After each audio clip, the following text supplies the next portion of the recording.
পুরাতন মাকে ভুলে নতুন মাকে নিয়ে মাদার্স ডে পালন করলো টিকটকের রাজপুত্র। এটা দেখার পর টিকটকের অপু ভাই বলে, তাকে শুধু মাদার্স ডেতে নয়, আদার্স ডেতেও একইভাবে ভালোবাসা। এদিকে এক কাকার কৃষি কার্ড, ফ্যামিলি কার্ড, কোনো কার্ডের দরকার নাই, তার দরকার শুধু একটা গালি কার্ড। আমার একটা কার্ড দিতে কই, নাম হইব গালি কার্ড। এক চাচা বলতেছে প্রধানমন্ত্রী তারেক রহমান নিজ হাতে এই গাছটা লাগাইছে, তাই এই গাছটা পৃথিবীর সব থেকে পবিত্র জিনিস। এই গাছটা পৃথিবীর সব থেকে তারেক জিয়ার হাতে লাগাইছে, এটা পবিত্র জিনিস।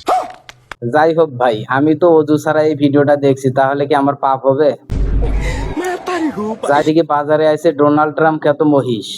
বুঝলাম না মহিষের সাথে ডোনাল্ড ট্রাম্পের চেহারা এত মিলে যায় কেন। আবার এইদিকে নেইমার বিশ্বকাপ খেলতে পারুক আর না পারুক, বাজারে চলে আইছে নেইমার গরু। এটা আমার নেইমার গরু। এদিকে এক কাকা শিক্ষিত গরু নিয়ে বাজারে হাজির। এদিকে রফিকুল ইসলাম মাদানি দ্বিতীয় বিয়ে করায় রুমিন ফারহানা মনে মনে বলতেছে ৪৫ বছর বয়স হয়ে গেল অথচ একটা বিয়ে করতে পারলাম না।